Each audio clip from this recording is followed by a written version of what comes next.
Before I tell you this story, I want you to imagine something. Imagine waking up every single day for 7 years, serving the man who destroyed your family, not because you were weak, not because you had no choice, but because you loved him before he ever knew your name. She swept the ashes from his throne room floor. She washed the blood from his battle armor. She stood in the shadows while he laughed with other women, and she never said a single word. Not because she couldn't speak, but because the day she spoke, everything would change forever.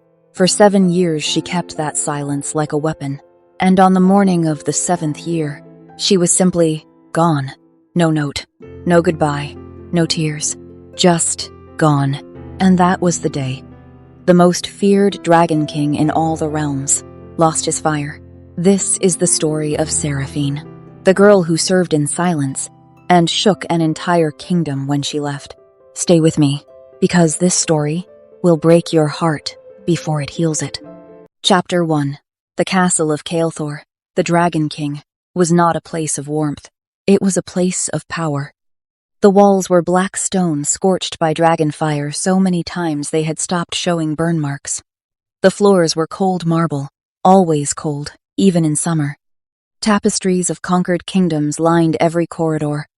Banners of families he had defeated hung like trophies from the high ceilings, and moving silently through all of it was a girl nobody ever looked at twice. Her name was Seraphine, but nobody used it. To the kitchen staff, she was the quiet one. To the royal guards, she was the ash girl because every morning without fail she swept the ashes from the great throne room before the king woke. To the noble ladies who visited the castle, she was invisible. Which was exactly how she needed it to be. She was 23 years old now. She had arrived at 16, thin, frightened, her village still smoking behind her. Kael'thor's dragons had done that. His war had done that.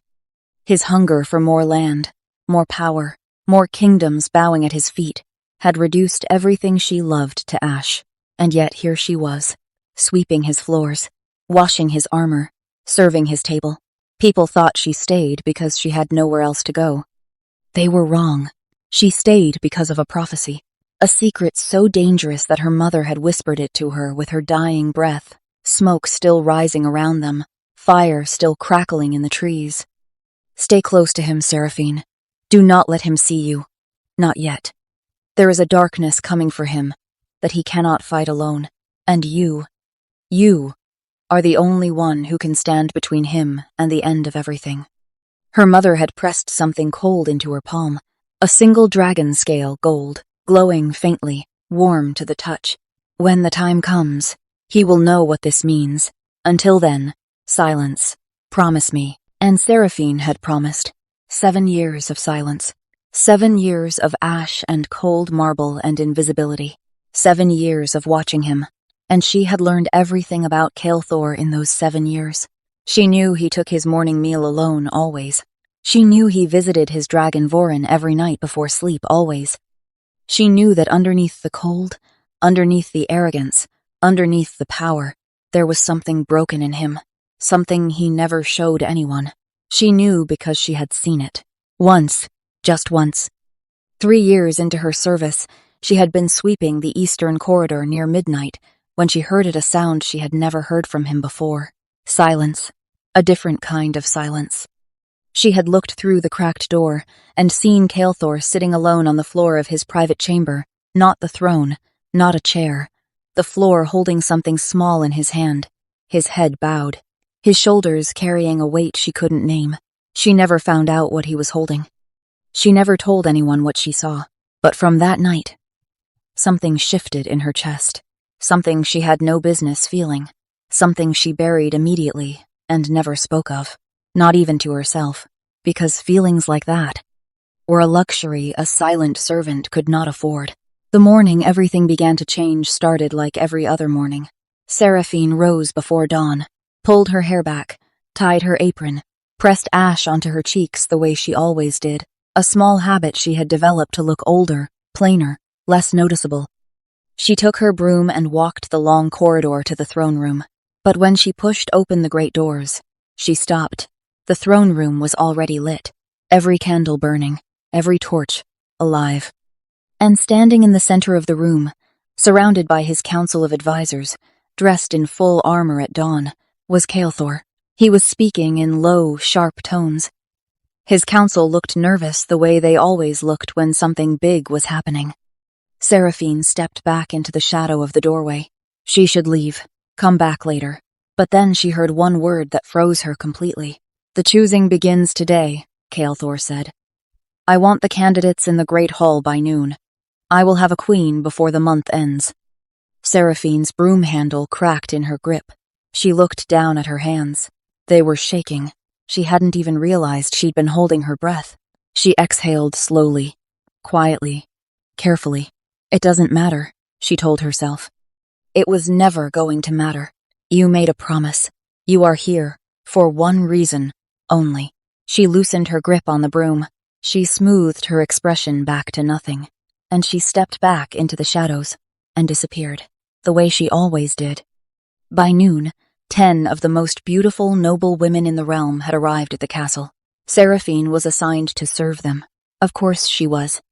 She carried their trunks, drew their baths, laced their gowns, stood against the wall while they laughed and competed, and spoke about Kael'thor the way women spoke about a prize to be won. She kept her eyes down. She kept her face empty. She kept her promise. But one of the women, the one they all deferred to, the one who already carried herself like she had won, noticed Seraphine in a way the others didn't. Not with kindness. Lady Vessa looked at Seraphine the way a person looks at something beneath them, not with cruelty yet, but with the casual, comfortable certainty that she could be cruel whenever she chose. "You," Vessa said, clicking her fingers. "Servant, look at me when I speak to you."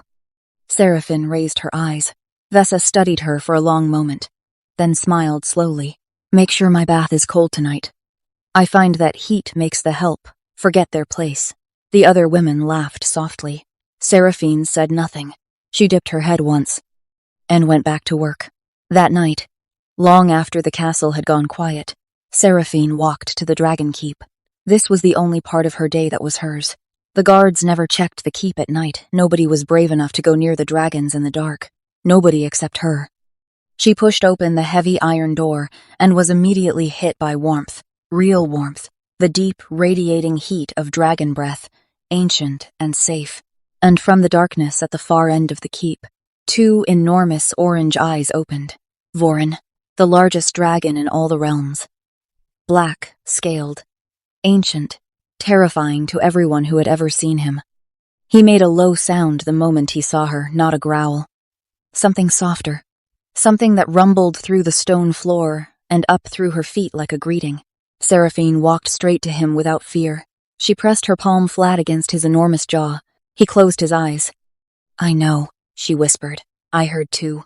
Vorin made the sound again. Lower this time, like a question. I don't know how much longer," she said honestly. "But I made a promise, and I keep my promises. I want to." She leaned her forehead against his scales. He stayed perfectly still, the most feared creature alive, quiet as a sleeping cat under her touch. Neither of them heard the footsteps stop outside the keep door.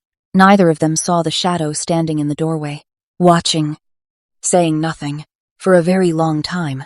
The next morning came cold and gray, as if even the sky knew something was ending. Seraphine was up before dawn, as always. Ash on her cheeks, hair tied back, eyes down. But something was different today. She could feel it in the castle walls. That particular tension that builds before something irreversible happens. She had felt it once before. The morning Kael'thor's dragons had flown over her village. She pushed the memory down, picked up her broom, and went to work. The great hall had been transformed overnight. 12 long tables draped in black and gold cloth. Fresh flowers, rare ones, imported ones, the kind that cost more than a servant earned in a year. Candles everywhere, even in daylight. The 10 noble women were already seated when Seraphine arrived to serve the morning meal. They were dressed like queens already, every one of them, competing before the competition had even begun. Seraphine moved between them silently, pouring, serving, stepping back, disappearing. Lady Vessa watched her the entire time, not with cruelty yet. Just watching. the way a cat watches a bird, before deciding whether it's worth the effort. Then the doors opened, and every woman in that hall straightened her spine at exactly the same moment. Kael'thor walked in. Seraphine had seen him walk into rooms 10,000 times in 7 years. It never looked the same twice. He moved like someone who had never once questioned whether he belonged somewhere, like the room rearranged itself around him, rather than the other way around. He was dressed simply today. No armor, no crown, dark clothing, sleeves rolled back, the faint shimmer of old dragon fire scars running up his left forearm. He scanned the room once. His eyes moved across every face at the table, assessing, calculating, cold. They moved across Seraphine standing against the wall, without stopping. Of course they did. They always did. She was furniture to him. Always had been. Good, she told herself firmly. That is exactly how it needs to be. The choosing was not romantic. Seraphine had almost expected it to be. Some small, foolish part of her that she refused to acknowledge. It was not. It was a negotiation. Kael'thor sat at the head of the table and spoke to each woman in turn. Not about feelings, not about connection, but about alliances, land, armies, political leverage, what her family could offer his kingdom, what marriage to her would strategically mean. The women answered carefully. Practiced answers, polished answers, all except one. Lady Vessa answered without hesitation, bold, sharp, matching his coldness with her own. She named numbers, named armies, named exactly what her family's alliance would mean for his eastern borders. Kael'thor's expression didn't change, but he asked her a second question. He hadn't asked anyone else a second question. Seraphine, pouring water at the far end of the table, felt the jug go heavy in her hands. She set it down carefully, moved to the next position, kept her face empty. It doesn't matter, she told herself again, but the words felt thinner than they had yesterday. It was after the midday meal when it happened. The women had retired to the garden, a performance of elegance for Kael'thor, who watched from the upper terrace. Seraphine was collecting empty goblets from the garden tables when she felt it, a hand closing around her wrist. Hard. She turned. Lady Vessa stood close, closer than appropriate, close enough that only Seraphine could hear her. Her smile was perfect. Her eyes were not. I've been watching you, Vessa said softly. 7 years in this castle, and you haven't aged a single day. That's not natural for a servant. Servants age. Hard work ages people. But you, she tilted her head, you look like you've been preserved for something. What are you preserving yourself for? Ash girl? Seraphine held her gaze, said nothing. Vessa's smile sharpened. Smart, she said. Silence is smart. Keep it. Because if I see you look at him, one more time, the way you looked at him, this morning, she leaned closer, I will have you removed from this castle, before the week ends. Do you understand me? Seraphine looked at her for a long moment. Then she picked up the remaining goblets, dipped her head once, and walked away. Vessa watched her go, from the upper terrace above the garden. So did someone else. Kael'thor stood very still, watching the servant girl walk away from Lady Vessa, with her back straight and her head high, and not a single visible reaction on her face. He frowned slightly. Something about it bothered him. He couldn't name what. He turned away, put it out of his mind. He had a queen to choose. That night, Seraphine went to Vorin again. She didn't press her forehead to his jaw this time. She sat on the ground beside him, and pulled her knees to her chest, and stayed very quiet for a long time. Vorin watched her with those enormous orange eyes, patient, still, waiting. She's going to win, Seraphine said finally. Vessa, she's going to be his queen. I can see it already. He respects her coldness. He understands her language, power and strategy and walls. It makes sense. It makes complete sense. Vorin made a low sound. Don't, Seraphine said quietly. He made it again. I said don't. It doesn't matter what I feel. It never mattered. I am here for one reason. The darkness is coming. I can feel it getting closer. Something is wrong in this kingdom. Something nobody else can see yet. When it arrives, I will do what I came to do. And then I will leave. That was always the plan. She pulled the gold dragon scale from inside her apron, the one her mother had pressed into her hand.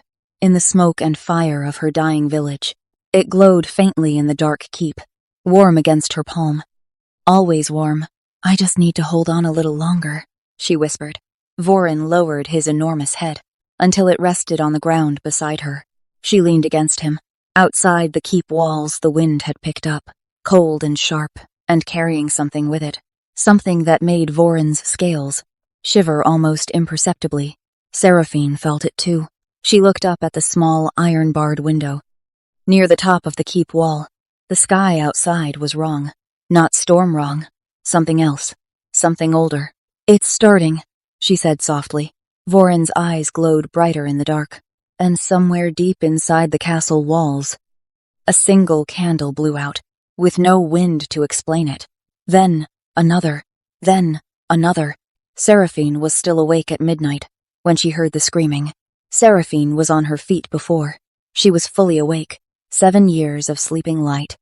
7 years of being the first one up, the last one to rest, had trained her body to move. Before her mind caught up, she was in the corridor.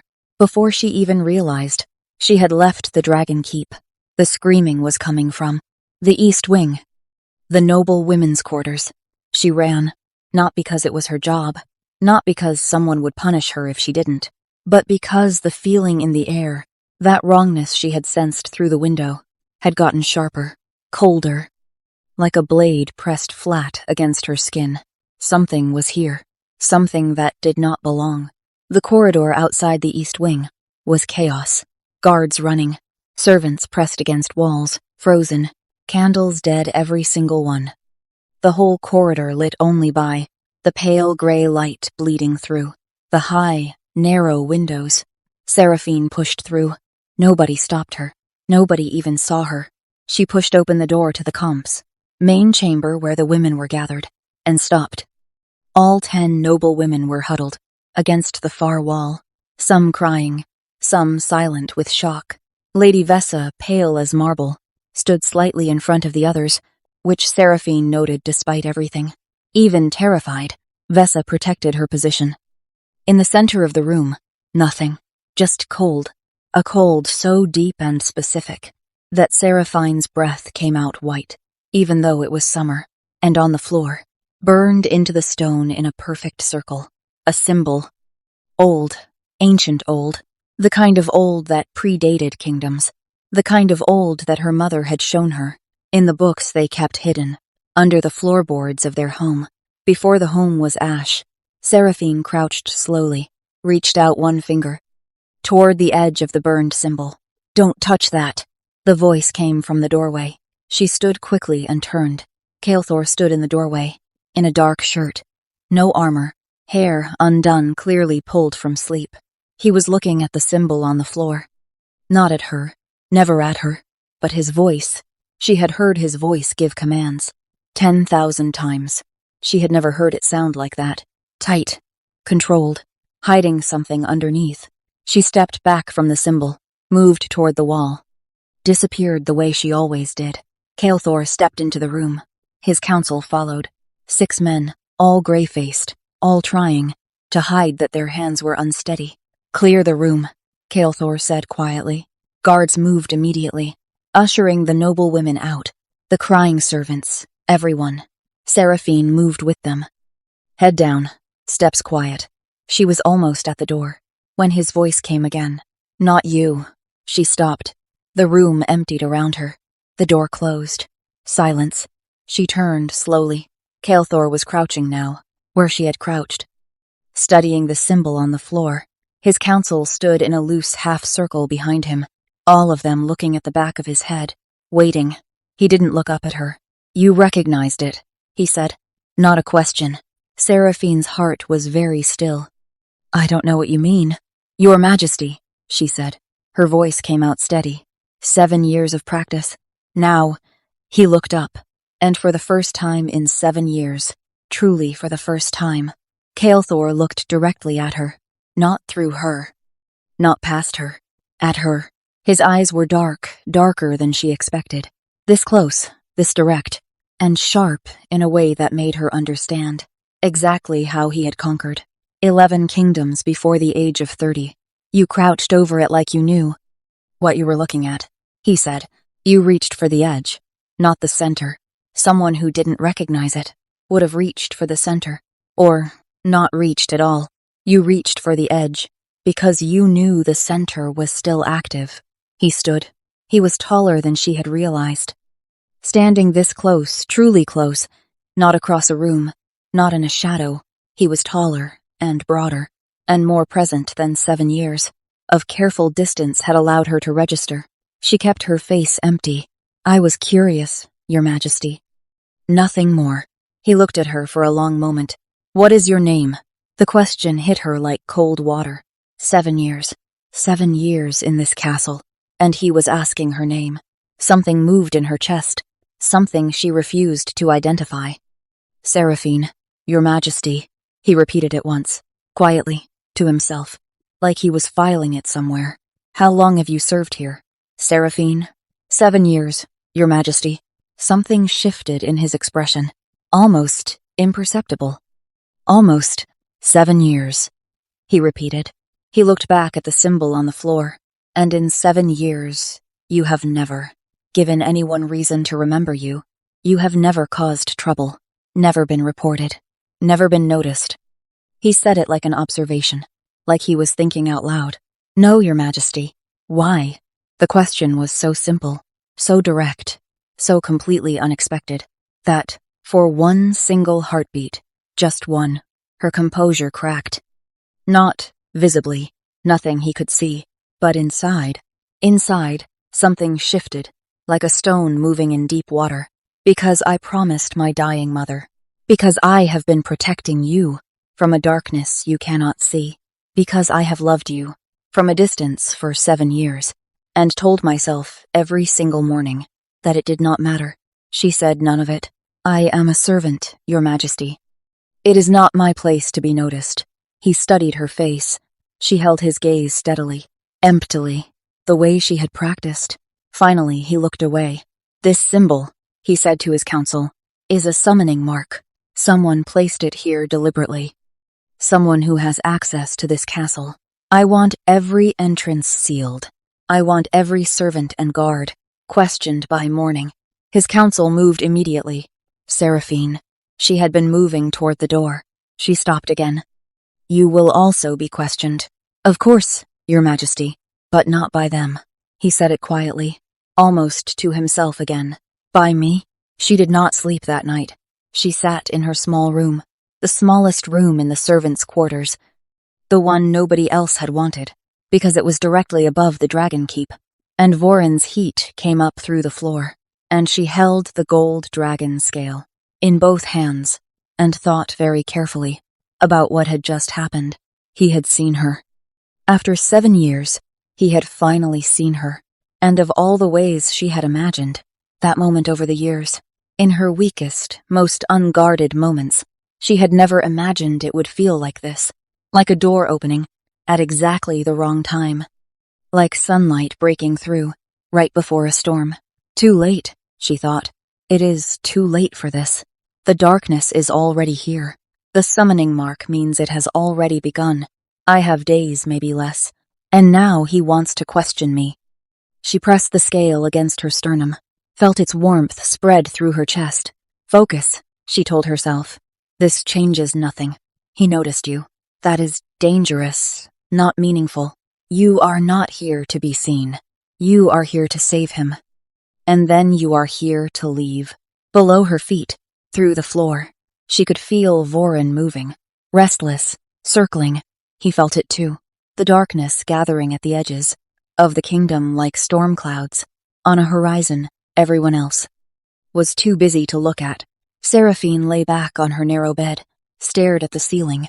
Outside her window, the sky was the deep black of true midnight, that hour when even the moon rests, and in the silence she heard something she had not heard in 7 years. Her own voice, inside her own head, speaking the truth she never let herself speak. He said my name. She closed her eyes. He said my name, like he was keeping it. One tear, just one, slid from the corner of her eye, into her hair. She didn't wipe it away.